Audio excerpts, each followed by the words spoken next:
Hey guys, I'm going to continue reading Superfudge.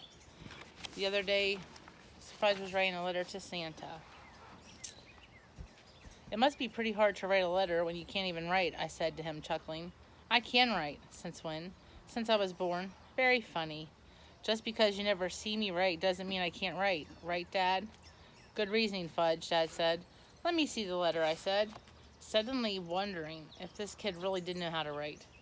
Maybe he's some kind of genius, and my parents didn't want me to find out because I'm just a regular kid, I thought. Maybe they already know he's going to skip first and second grades. Worse yet, maybe he's going to skip all of elementary and wind up in 7th grade next year with me. Worse than that, maybe he's going to be one of those kids who goes off to college at 12. There will be stories of him in the news magazines, and people will say to me, Hatcher? That sounds familiar. You aren't by any chance related to that child genius, Fudge Hatcher, are you? And I'll have to admit, yeah, he's my little brother. And they'll scratch their heads and say, wow, too bad some of it didn't rub off on you. Then they'll laugh and walk away. I reached over and grabbed Fudge's letter. I looked at it carefully. It's just scribbling, I said, feeling relieved. No, it's not, Fudge said. Santa's never going to be able to read this, I told him. He'll read the important part. There's only one word that makes sense, I said. Bike. That's the important part, Fudge told me, grabbing his letter back. I'll help you write a real letter, I said. This is a real letter. I'll help you write a letter to go along with this one, just in case Santa has trouble understanding what you want. I could see Fudge thinking over my offer. When he's thinking hard, he scrunches up his lips, and he looks like a monkey. Okay, he said, and he passed me the green crayon and a fresh piece of paper. I'll tell you what to say. He stood over me and began to dictate. Dear Santa, please bring me a 2-wheel bicycle, and it should be red, just like Pita's. Come on, I said, be original. Ask for a blue or a yellow one. Red, he repeated, just like Pita's. And no training wheels. Training wheels are for babies, he paused. Go on. That's all, I'm finished. I can sign my own name. He printed Fudge in big letters at the bottom of the page. Aren't you going to write your last name too, I asked. No. Suppose Santa gets mixed up. He won't. How do you know? There aren't many kids named Fudge. But just in case, I'll put an H after my name. That way, he'll be sure. Mom came back from the kitchen carrying a tray, and we all spread out on the floor and had cocoa and cookies. I'll mail your letter tomorrow, Dad told Fudge. Do you know Santa's address? Fudge asked. Yes, Dad said. What is it? I can't remember, but I have it in my file, Dad said, and he and Mom smiled at each other. Daniel was asking for a bicycle too, Fudge reported 2 mornings later, so we'll be able to ride to school together. If Santa brings you a bicycle, I reminded him. Why wouldn't he? I'm a good boy. Aren't I a good boy, Mommy? I didn't wait for my mother to answer. There are a lot of kids who can't get what they want, even if they deserve it. There are a lot of kids who... Why can't they get what they want? Fudge asked. Because toys and bicycles cost money, I said. So? Santa doesn't have to pay. That's not exactly how it works, I said, gulping down my milk. Then how does it work? Ask Mom or Dad, they'll tell you. I gathered my books and zipped up my jacket. How does it work? Fudge asked. Hurry up, Fudgy, Mom said, avoiding his question, or you'll be late for school. When I got home from school that afternoon, I cornered my mother. I don't think it's a good idea for you to let's see. Sorry.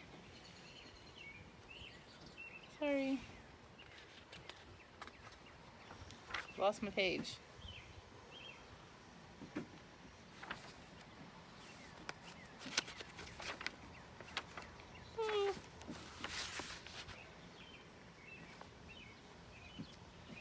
And then it said, Tootsie will need you to write a letter for her too, shoving another piece of paper at me. Do I have to do this, I asked. It would be nice, Peter, Mom told me. All right, dear Santa, please bring me a teddy bear and a pull toy and a box of Zyback, Fudge said, and that's enough for her. She's just a baby. She doesn't know anything. Fudge was quiet for a minute. Then he said, what about Turtle? Oh, come on, this is getting ridiculous, I said, and I have homework.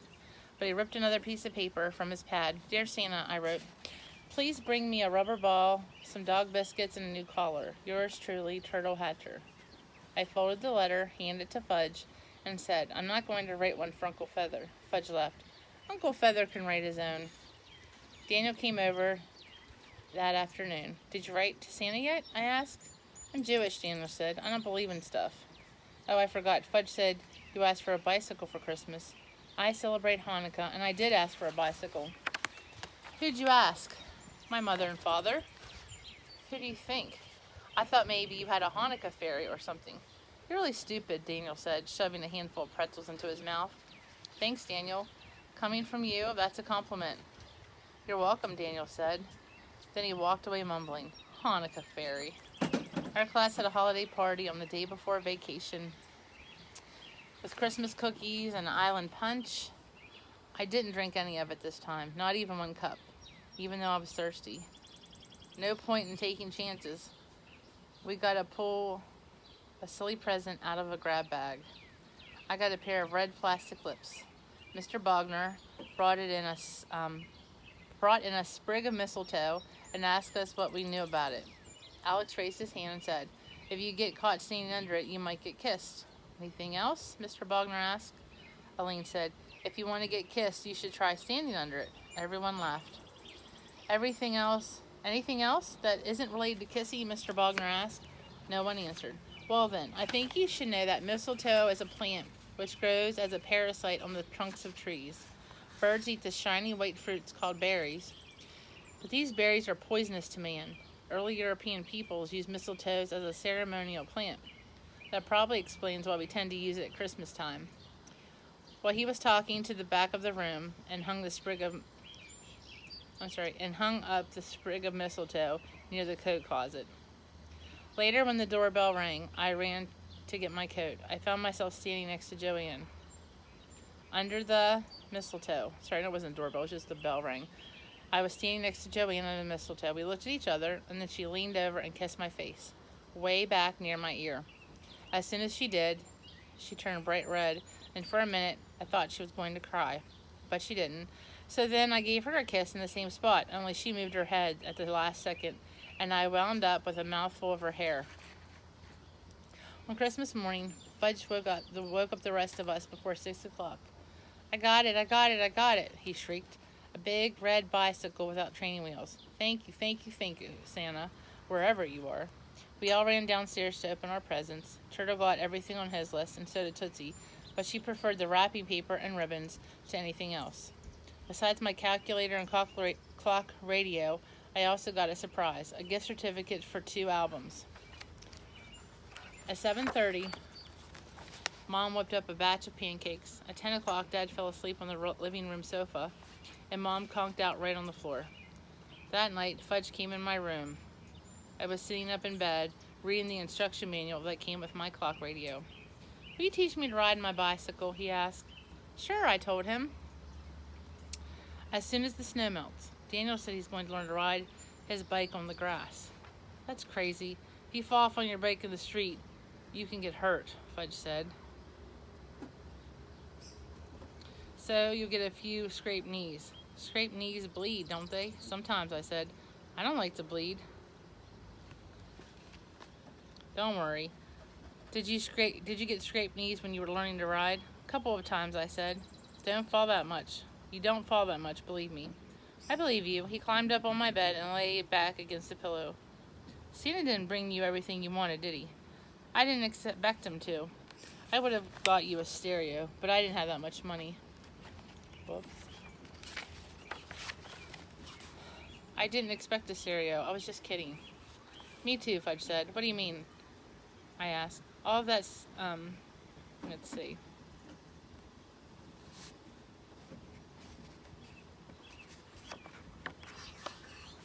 He just said, he smiled at me and said, you're the best. Chapter 11 called Catastrophes. I'm getting tongue-tied, sorry. Dad stopped talking about his book.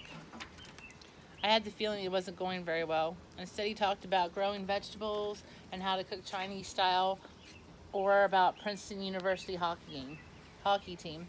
He took me to all of their home games. When Jimmy Fargo came to visit, he joined us. I'm really into violence, Jimmy said. I think hockey is a great game. It's a lot bloodier than football, and there are a lot more team fights. That's not what hockey is all about, Dad argued. It's still a game of skill, of timing, and precision. Yeah, sure, Jimmy said. I know all of that. But it's still great to see the blood bounce on the ice. Blood bounces on ice, I asked. Yeah, Jimmy said. And so does vomit. See, it has to do with the temperature of the ice versus the temperature of the body. And, Jimmy, please, Dad said, turning green. It's true, Mr. Hatcher. They both bounce on ice. Maybe so, Dad said. But it's not the reason we go to games. I know, Jimmy said. But it's still a nice side event. Dad shook his head and began to check off players' names on the list inside his program. Jimmy leaned to me and tapped Dad's arm. I'm not a violent person, Mr. Hatcher. Don't get the wrong idea. It's just that it's a healthy way to use up some of my aggressive energy. Hey, Jimmy, I said. Yeah, shut up. Okay, sure, Jimmy said, and he was quiet until nearly the end of the third period when 4 of the players got into a fight. Then he stood up and yelled, "Kill! Kill!" I tugged at his sweater until he sat down again. Later, when I was in bed, Jimmy was in his sleeping bag. He said, I've been seeing the school psychologist twice a week. She says I have a lot of anger because my parents split up. Take my word for it, Peter. Divorce is a catastrophe. You should watch your parents all the time and listen to every word they say, so they can't ever take you by surprise. For the next couple of weeks, I paid close attention to my parents, looking for possible signs of divorce. But I didn't see or hear anything unusual. And soon I got tired of watching and listening. Besides, whenever my parents fight, they end up laughing. In February, we celebrated Tootsie's first birthday. She carried on a family tradition of smashing her fist into the birthday cake. Grandma, who believes in handing out gifts for everyone, not just the birthday person, brought me a four-color ballpoint pen, and Fudge, a brand new Brian Tumpkin book. Read, Fudge told Grandma. She took him on her lap and read the latest story of Uriah and one of Brian Tumpkin's characters. I used to really like his books when I was a little kid, I said. I'm not a little kid, Fudge reminded me. Next year I'll be in first grade. You want to see a little kid? Look at the birthday girl. The birthday girl was sitting in her high chair making a mess. Grandma had brought her a new baby-proof cup, one that refused to turn over no matter how hard Tootsie tried. Finally, Tootsie screeched, picked up the cup, and dumped her milk all over her head. Tootsie's first birthday party could go down as a real catastrophe, I said. What's a catastrophe? Fudge asked. It's when something goes wrong, I said, or when everything goes wrong, Mom added. Talk about catastrophes. 6 weeks later, Tootsie learned to walk. At first, it was just a few feet at a time, from Mom and Dad or from me to Fudge, but pretty soon she was toddling all over the place. Sometimes she crash-landed, and if no one was watching, she'd laugh and start all over again. But if she caught one of us looking at her, she'd start bawling and wouldn't stop until she got an arrowroot cookie. And Tootsie wasn't the only one crash-landing. Fudge was learning to ride his bicycle. One of his major problems was stopping. Instead of using his brakes, he kept trying to jump off while his bike was going. I was wrong when I told him he might get a couple of scraped knees. Elbows, knees, head were more like it. Constantly. But he refused to give up. He was really determined to ride the bike to school. Finally, toward the end of April, Mom and Dad decided that Fudge had mastered the art of bike riding well enough to ride to school with Daniel, who had learned on his front lawn just the way he said he would, without a bruise or a scrape anywhere. And it would have turned out okay if only Fudge had remembered to use his brakes when he got to the bikes rack at school. But he didn't, so he crashed into the rack, knocking down a pile of bikes. And he wound up with scraped elbows, scraped knees, and torn jeans. Don't tell Mommy, Fudge said, or she'll never let me ride to school again. I think Mommy's going to notice anyway, I said. You're a mess. I carried him to the nurse. Miss Elliott washed off his cuts and bruises with peroxide, and when she did, Fudge let out a howl. Not that I blame him. I could practically feel the sting myself. But Fudge didn't stop with one howl. He kept it up, making such a racket that Mr. Green, the principal, heard him and came rushing down the hall. Scrape knees and elbows, said Miss Elliott. Scrape knees and elbows, said Mr. Green.